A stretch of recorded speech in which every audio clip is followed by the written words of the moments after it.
Big Boss twist ಮೇಲೆ twist ಸಿಗ್ತಿದೆ.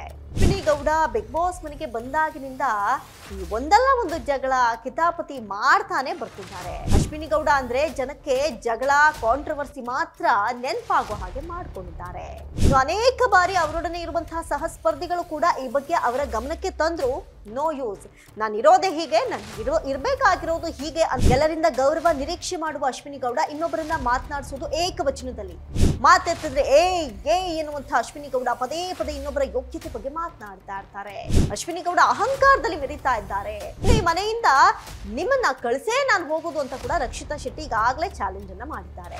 Doctor Rajkumar ಅವರಿಗಿಂತ ಹೆಚ್ಚು ಕನ್ನಡ ಪ್ರೇಮ ನಿಮಗಿದ್ಯಾ? ಅಶ್ವಿನಿ ಗೌಡ ಅವರು ಮಾತ್ರ ಯಾವಾಗ ನೋಡಿದ್ರು ನಾನು ಕನ್ನಡ ಪರ ಹೋರಾಟಗಾರ್ತಿ ಅಂತ ಹೇಳ್ತಾನೆ ಇರ್ತಾರೆ. ಆದ್ರೆ ಆಂಗ್ಲ ಪದವನ್ನೇ ಹೆಚ್ಚು ಬಳಕೆ ಮಾಡ್ತಾರೆ. 100 ಸಿನಿಮಾ ಮಾಡಿದ್ದೀನಿ ಅಂತ ಅಶ್ವಿನಿ ಹೇಳ್ತಾರೆ. ಆದ್ರೆ ಜನ ಗೂಗಲ್ ನಲ್ಲಿ ಸರ್ಚ್ ಮಾಡಿದ್ರೆ ರಾಜಾ ಹುಲಿ ಹಾಗೂ ಕೆಲವೊಂದು ಸಿನಿಮಾ ಬಿಟ್ರೆ ಬೇರೆ ಯಾವುದು ಕಾಣಿಸೋದೇ ಇಲ್ಲ. ಹಾಯ್ ಹಲೋ ನಮಸ್ಕಾರ, ವಿಶೇಷ ಕಾರ್ಯಕ್ರಮಕ್ಕೆ ಸ್ವಾಗತ. ನಾನು ಅಮೃತ ಶ್ರೀಕಂಠ. ಈ ಬಿಗ್ ಬಾಸ್ ಅನ್ನೋದು ಅತಿ ದೊಡ್ಡ ರಿಯಾಲಿಟಿ ಶೋ. ಅದರಲ್ಲೂ ಕನ್ನಡ ಬಿಗ್ ಬಾಸ್ ಕಿಚ್ಚನ ನಿರೂಪಣೆಗೆ ಅದರದ್ದೇ ಸ್ಪೆಷಾಲಿಟಿ ಹಾಗೂ ಫ್ಯಾನ್ ಬೇಸ್ ಇರೋದು ನಮ್ಮೆಲ್ಲರಿಗೂ ಗೊತ್ತಿರುವಂತಹ ವಿಚಾರ. ಕಳೆದ 11 ಸೀಸನ್ಗಳನ್ನ ನೋಡಿದ್ರೆ ಈ ಬಾರಿಯ ಬಿಗ್ ಬಾಸ್ ಟ್ವಿಸ್ಟ್ ಮೇಲೆ ಟ್ವಿಸ್ಟ್ ಸಿಗ್ತಿದೆ. ಜೋಡಿಗಳಾಗಿ ಕೆಲವರು ಮನೆಗೆ ಎಂಟ್ರಿ ಕೊಟ್ಟಿದ್ದು ಮಿಡ್ ವೀಕ್ ಫಿನಾಲೆಯಲ್ಲಿ ಕೆಲವರು ಹೊರ ಹೋದ್ರು. ಇನ್ನು ಈ ಬಾರಿ ಬಿಗ್ ಬಾಸ್ ಮನೆ ಬಂದಂತಹ ಕೆಲ ಸ್ಪರ್ಧಿಗಳ ಕಾಂಟ್ರವರ್ಸಿಯನ್ನ ಕ್ರಿಯೇಟ್ ಮಾಡ್ತಾ ಇದ್ದಾರೆ. ಬಿಗ್ ಬಾಸ್ ಮನೆಯಲ್ಲಿ ಕಾಂಟ್ರವರ್ಸಿ ಅಂದ್ರೆ ನೆನಪಾಗೋದೇ ಅಶ್ವಿನಿ ಗೌಡ. ನೋಡಿ, ನಾವು ಮೊದಲಿನಿಂದ ನೋಡ್ತಾ ಇದ್ದೀವಿ, ಅಶ್ವಿನಿ ಗೌಡ ವಾಯ್ಸ್ ತುಂಬಾ ಜೋರಾಗಿ ಕೇಳಿಸ್ತಾ ಇರುತ್ತೆ. ಅನಗತ್ಯ ವಿಚಾರಕ್ಕೂ ಕೂಡ ಅನಗತ್ಯವಾಗಿಯೇ ರಿಯಾಕ್ಟ್ ಮಾಡ್ತಾ ಇರ್ತಾರೆ. ಇನ್ನು ಅಶ್ವಿನಿ ಗೌಡ ಬಿಗ್ ಬಾಸ್ ಮನೆಗೆ ಬಂದಾಗಿನಿಂದ ಈ ಒಂದಲ್ಲ ಒಂದು ಜಗಳ ಕಿತಾಪತಿ ಮಾಡ್ತಾನೆ ಬರ್ತಿದ್ದಾರೆ. ಹಾಗಾದ್ರೆ ಅಶ್ವಿನಿ ಗೌಡ ಹೊರಗಡೆನೂ ಇದೇ ರೀತಿ ಇದ್ರಾ? ಇಲ್ಲ, ಹಾಗಾದ್ರೆ ಹೊರಗಡೆ ಇದ್ದಂತಹ ಕನ್ನಡ ಪರ ಹೋರಾಟಗಾರ್ತಿ ಅಶ್ವಿನಿ ಬಿಗ್ ಬಾಸ್ಗೆ ಹೋದ್ಮೇಲೆ ಈ ರೀತಿ ಆಡ್ತಿದ್ದಾರಾ ಅನ್ನೋದು ಎಲ್ಲರಲ್ಲೂ ಮೂಡಿರುವಂತಹ ಪ್ರಶ್ನೆ. ಇನ್ನು ಅಶ್ವಿನಿ ಗೌಡ ಕನ್ನಡ ಚಿತ್ರರಂಗದಲ್ಲಿ ಗುರುತಿಸಿಕೊಂಡಿರುವಂತಹ ನಟಿ, ನಮ್ಮೆಲ್ಲರಿಗೂ ಗೊತ್ತು. ನಿರ್ಮಾಪಕಿ ಮತ್ತು ಕರ್ನಾಟಕ ರಕ್ಷಣಾ ವೇದಿಕೆಯ ಪ್ರಮುಖ ಕಾರ್ಯದರ್ಶಿ. ಇವರು ಕನ್ನಡ ಪರ ಹೋರಾಟಗಳಿಂದ ಗುರುತಿಸಿಕೊಂಡಿದ್ದಾರೆ. ಕನ್ನಡ ಕಿರುತೆರೆಯಲ್ಲಿ ಅಶ್ವಿನಿ ನಕ್ಷತ್ರ, ಮಹಾಪರ್ವ ಸೇರಿದಂತೆ ಸುಮಾರು 15ಕ್ಕೂ ಹಿಟ್ ಸೀರಿಯಲ್ಗಳಲ್ಲಿ ಇವರು ಅಭಿನಯಿಸಿರುವಂತಹ ಅಶ್ವಿನಿ ಗೌಡ ಚಡ್ಡಿ ದೋಸ್ತ್, ರಾಜಾ ಹುಲಿ, ಹ್ಯಾಪಿ ಬರ್ತ್ಡೇ ಸೇರಿದಂತೆ ಸುಮಾರು 45ಕ್ಕೂ ಹೆಚ್ಚು ಚಿತ್ರಗಳಲ್ಲಿ ನಟಿಸಿದ್ದಾರೆ. ಇದು ಅಶ್ವಿನಿ ಗೌಡ ಅವರ ಹಿನ್ನೆಲೆ. ಆದ್ರೆ ಅಶ್ವಿನಿ ಗೌಡ ಬಿಗ್ ಬಾಸ್ಗೆ ಹೋದ್ಮೇಲೆ ಯಾವ ರೀತಿ ಬದಲಾಗ್ಬಿಟ್ಟಿದ್ದಾರೆ ಗೊತ್ತಾ? ಅಶ್ವಿನಿ ಗೌಡ ಅಂದ್ರೆ ಜನಕ್ಕೆ ಜಗಳ ಕಾಂಟ್ರವರ್ಸಿ ಮಾತ್ರ ನೆನಪಾಗೋ ಹಾಗೆ ಮಾಡ್ಕೊಂಡಿದ್ದಾರೆ. ಇನ್ನು ಬೇರೆ ಸ್ಪರ್ಧಿಗಳನ್ನ ಹಾಗೂ ತಮಗಿಂತ ಚಿಕ್ಕ ಸ್ಪರ್ಧಿಗಳನ್ನ, ಚಿಕ್ಕ ವಯಸ್ಸಿನ ಸ್ಪರ್ಧಿಗಳ ಜೊತೆ ಪ್ರತಿನಿತ್ಯವೂ ಕಿರಿಕ್ ಮಾಡ್ಕೊಳ್ತಾನೆ ಬರ್ತಿದ್ದಾರೆ. ಇನ್ನು ಅನೇಕ ಬಾರಿ ಅವರೊಡನೆ ಇರುವಂತಹ ಸಹ ಸ್ಪರ್ಧಿಗಳು ಕೂಡ ಈ ಬಗ್ಗೆ ಅವರ ಗಮನಕ್ಕೆ ತಂದ್ರು. ನೋ ಯೂಸ್, ನಾನು ಇರೋದೇ ಹೀಗೆ, ನಾನು ಇರಬೇಕಾಗಿರೋದು ಹೀಗೆ ಅನ್ನೋ ರೀತಿ ಅಶ್ವಿನಿ ಗೌಡ ವರ್ತಿಸ್ತಾ ಇದ್ದಾರೆ. ಇನ್ನು ಇದೆಲ್ಲದರ ಜೊತೆ ಅಶ್ವಿನಿ ಗೌಡ ಅವರ ಆಂಗ್ಲ ಪದದ ಬಳಕೆಯೂ ಏನು ಕಮ್ಮಿ ಇಲ್ಲ. ಕನ್ನಡ ಪರ ಹೋರಾಟಗಾರ್ತಿ ಹೋಗಿ ಅಲ್ಲಿ ಇಂಗ್ಲಿಷ್ನಲ್ಲಿ ಆಂಗ್ಲ ಪದದಲ್ಲಿ ಮಾತನಾಡುವವರನ್ನ ನೀವು ಕನ್ನಡದಲ್ಲಿ ಮಾತನಾಡಿ ಅಂತ ಹೇಳಬೇಕಿತ್ತು. ಆದರೆ ಅಶ್ವಿನಿ ಗೌಡ ಅವರು ಬಹಳಷ್ಟು ಸಮಯದಲ್ಲಿ ಆಂಗ್ಲ ಪದಗಳನ್ನೇ ಬಳಸ್ಕೊಳ್ತಾ ಇದ್ದಾರೆ. ಇನ್ನು ಈ ಹಿಂದಿನ ಸೀಸನ್ಗಳಲ್ಲಿ ಸ್ಪರ್ಧಿಗಳಿಗೆ ನೇರವಾಗಿ ಖಡಕ್ ವಾರ್ನಿಂಗ್ ಕೊಟ್ಟು ಕಿವಿ ಹಿಂಡಿ ಮಾತು ಹೇಳ್ತಾ ಇದ್ದ ಕಿಚ್ಚ ತನ್ನ ವರಸೆಯನ್ನ ಬದಲಾಯಿಸಿಕೊಂಡಿರೋದು ಕೂಡ ಖಂಡಿತ ಹೌದು. ಹೊಸ ಸೀಸನ್ಗೆ ಹೊಸ ಮಾರ್ಗ ಕಂಡುಕೊಂಡಿರುವ ಕಿಚ್ಚ ಚಿಕ್ಕಪ್ಪನ ಕತೆ ಹೇಳೋ ಮೂಲಕ ಸ್ಪರ್ಧಿಗಳಿಗೆ ಕಿವಿ ಮಾತು ಹೇಳ್ತಾರೆ. ಇದು ಸ್ಪರ್ಧಿಗಳಿಗೆ ಬುದ್ಧಿ ಹೇಳ್ದಾಗ್ಲೂ ಇರಬೇಕು, ಹೊರಗೆ ಕೂತು ನೋಡ್ತಾ ಇರುವ ವೀಕ್ಷಕರ ಗೊಂದಲಕ್ಕೂ ಉತ್ತರವೂ ಸಿಗಬೇಕು, ಆಟದ ಶೈಲಿ ಕೂಡ ಬದಲಾಗಬೇಕು, ಹಾಗೆ ಕಿಚ್ಚನ ನೀತಿ ಪಾಠ ಇರುತ್ತೆ ಅನ್ನೋದು ಕೂಡ ನೆಟ್ಟಿಗರ ಅಭಿಪ್ರಾಯವಾಗಿದೆ. ಇನ್ನು ತರ್ಲೆ, ತಮಾಷೆ, ಜಗಳ, ಮೂದಲಿಕೆ, ಗೇಮ್ ಅಂತ ವಾರ ಕಳೆಯುವಂತಹ ಒಂಟಿ ಮನೆಯ ಸ್ಪರ್ಧಿಗಳಿಗೆ ವಾರಾಂತ್ಯದಲ್ಲಿ ಬಂದು ತಪ್ಪು ಮಾಡಿದ ಸ್ಪರ್ಧಿಗಳಿಗೆ ಯಥಾವತ್ತು ಸುದೀಪ್ ಮಾತಿನಲ್ಲೇ ಚಾಟಿ ಬೀಸ್ತಾರೆ. ಅವರು ಮಾಡಿದಂತಹ ತಪ್ಪುಗಳು ಜನ ನೋಡುವ ದೃಷ್ಟಿಕೋನವನ್ನ ಸೂಕ್ಷ್ಮವಾಗಿ ಕಿಚ್ಚ ಹೇಳ್ತಾನೆ ಇರ್ತಾರೆ.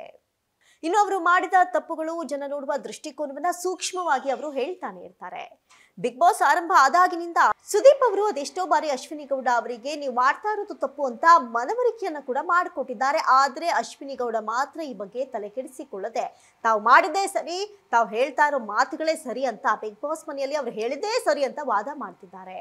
ಇಲ್ಲಿ ಗಮನಿಸಬೇಕಾದ ವಿಚಾರ ಅಂದ್ರೆ ಈಗೋ ಅನ್ನೋದು ಒಬ್ಬ ಮನುಷ್ಯನನ್ನ ಯಾವ ರೀತಿ ಹಾಳು ಮಾಡುತ್ತೆ ಅನ್ನೋದಕ್ಕೆ ಅಶ್ವಿನಿ ಗೌಡ ಈಗ ಬೆಸ್ಟ್ ಎಕ್ಸಾಂಪಲ್ ಆಗ್ತಾ ಇದ್ದಾರೆ. ಇದು ಕೆಲವರಿಗೆ ಅನಿಸಿದ ಮಾತಲ್ಲ. ಸೋಷಿಯಲ್ ಮೀಡಿಯಾದಲ್ಲಿ ಅಶ್ವಿನಿ ಗೌಡ ಬಗ್ಗೆ ಪದೇ ಪದೇ ಇಂಥದ್ದೇ ಟಾಕ್ ನಡೀತಾ ಇದೆ. ಅಶ್ವಿನಿ ಗೌಡ ಅವರು ದೊಡ್ಡ ಮನೆಯಲ್ಲಿ ಕೆಲವರ ಜೊತೆ ನಡೆದುಕೊಂಡಂತಹ ರೀತಿ ಯಾರು ಇಷ್ಟಪಟ್ಟಿಲ್ಲ. ಇನ್ನು ವಯಸ್ಸಲ್ಲಿ ತಮಗಿಂತ ಚಿಕ್ಕ ಸ್ಪರ್ಧಿಗಳ ಜೊತೆಗೆ ಜಗಳಕ್ಕೆ ಇಳಿತಾರೆ. ಎಲ್ಲರಿಂದ ಗೌರವ ನಿರೀಕ್ಷೆ ಮಾಡುವ ಅಶ್ವಿನಿ ಗೌಡ ಇನ್ನೊಬ್ಬರನ್ನ ಮಾತನಾಡಿಸೋದು ಏಕವಚನದಲ್ಲಿ. ಮಾತೆತ್ತಿದ್ರೆ ಏ ಎನ್ನುವಂಥ ಅಶ್ವಿನಿ ಗೌಡ ಪದೇ ಪದೇ ಇನ್ನೊಬ್ಬರ ಯೋಗ್ಯತೆ ಬಗ್ಗೆ ಮಾತನಾಡ್ತಾ ಇರ್ತಾರೆ. ಮುಚ್ಕೊಂಡು ಕುಂತ್ಕೋ ಅಂತ ಈ ರೀತಿಯ ಕೆಳಮಟ್ಟದ ಮಾತುಗಳನ್ನ ಆಡ್ತಾರೆ. ಇನ್ನೊಬ್ಬರನ್ನ ಏಕವಚನದಲ್ಲಿ ನಿಂದಿಸ್ತಾರೆ. ಅಶ್ವಿನಿ ಗೌಡ ಅಹಂಕಾರದಲ್ಲಿ ಮೆರೀತಾ ಇದ್ದಾರೆ. ಇನ್ನು ಅಶ್ವಿನಿ ಗೌಡ ವಿರುದ್ಧ ಕಾವ್ಯಶೈವ ಹಾಗೂ ರಕ್ಷಿತಾ ಶೆಟ್ಟಿ ತಿರುಗಿ ಬಿದ್ದಿದ್ದಾರೆ. ಗೌರವ ಕೊಟ್ಟು ಮಾತನಾಡಿದ ಅಶ್ವಿನಿ ಗೌಡಗೆ ಕಾವ್ಯಶೈವ ಏಕವಚನದಲ್ಲೇ ಗೆಟ್ ಲಾಸ್ಟ್ ಅಂದಿರೋದನ್ನು ಕೂಡ ನಾವು ಗಮನಿಸಿದ್ವಿ. ಇನ್ನು ಈ ಮನೆಯಿಂದ ನಿಮ್ಮನ್ನ ಕಳಿಸೇ ನಾನು ಹೋಗೋದು ಅಂತ ಕೂಡ ರಕ್ಷಿತಾ ಶೆಟ್ಟಿ ಈಗಾಗಲೇ ಚಾಲೆಂಜ್ ಅನ್ನ ಮಾಡಿದ್ದಾರೆ. ಇನ್ನು ಅಶ್ವಿನಿ ಬಾಯ್ಬಿಟ್ರೆ ನಾನು ಕನ್ನಡ ಪರ ಹೋರಾಟಗಾರ್ತಿ ಅಂತ ಹೇಳ್ತಾರೆ. ಇದನ್ನ ನೋಡಿ ಜನ ಅಶ್ವಿನಿ ಮಾತಿಗೆ ಏನ್ ಹೇಳಬೇಕು ಅಂತಿದ್ದಾರೆ. ಇನ್ನು ಡಾಕ್ಟರ್ ರಾಜ್ಕುಮಾರ್ ಅವರಿಗಿಂತ ಹೆಚ್ಚು ಕನ್ನಡ ಪ್ರೇಮ ನಿಮಗಿದ್ಯಾ? ಡಾಕ್ಟರ್ ರಾಜ್ಕುಮಾರ್ ಅವರು ಎಂಥ ಕನ್ನಡ ಪರ ಹೋರಾಟಗಾರ. ಕನ್ನಡ ಭಾಷೆ ನೆಲ ಜಲ ಅಂತ ಬಂದಾಗ ಅವರು ಯಾವಾಗಲೂ ಫಸ್ಟ್ ಪ್ಲೇಸ್ ನಲ್ಲಿ ಇರ್ತಾರೆ. ಆದ್ರೆ ಅವ್ರು ಯಾವತ್ತೂ ನಾನು ಕನ್ನಡ ಪರ ಹೋರಾಟಗಾರ ಅಂತ ಹೇಳ್ಕೊಂಡಿರ್ಲಿಲ್ಲ. ಆದ್ರೆ ಅಶ್ವಿನಿ ಗೌಡ ಅವರು ಮಾತ್ರ ಯಾವಾಗ ನೋಡಿದ್ರು ನಾನು ಕನ್ನಡ ಪರ ಹೋರಾಟಗಾರ್ತಿ ಅಂತ ಹೇಳ್ತಾನೆ ಇರ್ತಾರೆ. ಆದ್ರೆ ಆಂಗ್ಲ ಪದವನ್ನೇ ಹೆಚ್ಚು ಬಳಕೆ ಮಾಡ್ತಾರೆ. ಬಿಗ್ ಬಾಸ್ ಮನೆಯಲ್ಲಿ ನಾನು ಅಷ್ಟು ಸಿನಿಮಾ ಮಾಡಿದ್ದೀನಿ, ನಾನು ಇಷ್ಟು ಸಿನಿಮಾ ಮಾಡಿದ್ದೀನಿ ಅಂತ ಹೇಳ್ತಾನೆ ಇರ್ತಾರೆ. ಆದ್ರೆ ಕಲಾವಿದರು ಅಂದ ಮೇಲೆ ಎಲ್ಲರೂ ಕಲಾವಿದರೆ. ಅದರಲ್ಲಿ ದೊಡ್ಡ ಕಲಾವಿದರು, ಚಿಕ್ಕ ಕಲಾವಿದರು, ಯೂಟ್ಯೂಬ್ ಕಲಾವಿದರು, ಫೇಸ್ಬುಕ್ ಕಲಾವಿದರು ಅಂತ ಏನಿರೋದಿಲ್ಲ. ಆದ್ರೆ ಅಶ್ವಿನಿ ಗೌಡ ಅವರು ತಮ್ಮನ್ನ ತಾವು ತೋರಿಸ್ಕೊಳ್ಳೋದಕ್ಕೆ ಈ ರೀತಿ ಮಾಡೋದು ತಪ್ಪು ಅಂತ ಜನ ಹೊರಗಡೆ ಕಾಮೆಂಟ್ಸ್ ಮಾಡ್ತಿದ್ದಾರೆ. ಇನ್ನು ನಾನು 100 ಸಿನಿಮಾ ಮಾಡಿದ್ದೀನಿ ಅಂತ ಅಶ್ವಿನಿ ಹೇಳ್ತಾರೆ. ಆದ್ರೆ ಜನ ಗೂಗಲ್ನಲ್ಲಿ ಸರ್ಚ್ ಮಾಡಿದ್ರೆ ರಾಜಾ ಹುಲಿ ಹಾಗೂ ಕೆಲವೊಂದು ಸಿನಿಮಾ ಬಿಟ್ರೆ ಬೇರೆ ಯಾವುದು ಕಾಣಿಸೋದೇ ಇಲ್ಲ. ಸೋಷಿಯಲ್ ಮೀಡಿಯಾ ಹುಡುಕಿದ್ರು ಏನು ಸಿಗ್ತಾ ಇಲ್ಲ. ಆದ್ರೆ ಅವರು ಚಾಲೆಂಜ್ ಮಾಡಿದ್ದಾರೆ. ರಕ್ಷಿತಾ ಶೆಟ್ಟಿ ಬಗ್ಗೆ ಹುಡುಕಿದ್ರೆ ಸಾಮಾಜಿಕ ಜಾಲತಾಣದಲ್ಲಿ ಕೌಂಟ್ಲೆಸ್ ವಿಡಿಯೋಗಳು ಸಿಗ್ತಾ ಇದೆ.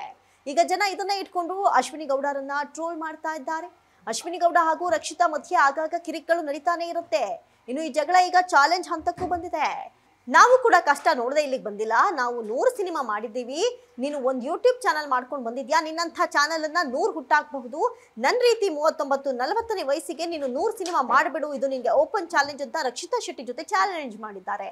ಇನ್ನು ಇದನ್ನ ನೋಡಿದಂಥ ಪ್ರೇಕ್ಷಕರು ತಮ್ಮನ್ನ ತಾವು ಹೊಗಳಿಕೊಳ್ಳೋ ಬರದಲ್ಲಿ ಬೇರೊಬ್ಬರನ್ನ ತೇಜೋವಧೆ ಮಾಡೋದು ಎಷ್ಟು ಸರಿ ಅಂತ ಪ್ರಶ್ನಿಸ್ತಾ ಇದ್ದಾರೆ. ಇದು ತಪ್ಪು ಅಂತ ಹೇಳ್ತಿದ್ದಾರೆ. ಇನ್ನು ಈ ಬಗ್ಗೆ ಸಾಮಾಜಿಕ ಜಾಲತಾಣದಲ್ಲೂ ಕೂಡ ಇದೇ ಪ್ರತಿಕ್ರಿಯೆ ಬರ್ತಾ ಇದೆ. ಇನ್ನು ಅಶ್ವಿನಿ ಗೌಡ ಅವರು ಹೊರಗಡೆ ಬಂದ ಮೇಲೆ ಒಂದು ಯೂಟ್ಯೂಬ್ ಚಾನಲ್ ಓಪನ್ ಮಾಡಿ ಅದನ್ನ ನಡೆಸಿ ಗೊತ್ತಾಗುತ್ತೆ. ಯೂಟ್ಯೂಬ್ ಚಾನಲ್ ನಡೆಸೋದು ಕೂಡ ಅಂತ ಸುಲಭದ ಮಾತಲ್ಲ ಅಂತ ಅಶ್ವಿನಿ ಗೌಡಗೆ ಕ್ಲಾಸ್ ತೆಗೆದುಕೊಂಡಿದ್ದಾರೆ. ಒಟ್ಟಾರೆ ಅಶ್ವಿನಿ ಗೌಡ ಅವರು ತಮ್ಮ ಈಗೋ ಇಂದಲೇ ಈ ಮಟ್ಟಕ್ಕೆ ಬಂದ್ರು ಅನ್ನೋದು ಸದ್ಯಕ್ಕೆ ಓಡಾಡ್ತಾ ಇರುವಂತಹ ಮಾತು. ಇದ್ರ ಬಗ್ಗೆ ನೀವೇನಂತೀರಾ? ನಿಮ್ಮ ಅನಿಸಿಕೆ ಅಭಿಪ್ರಾಯ ಮಿಸ್ ಮಾಡದೆ ಕಾಮೆಂಟ್ ಸೆಕ್ಷನ್ ಅಲ್ಲಿ ತಿಳಿಸಿ. ಧನ್ಯವಾದ.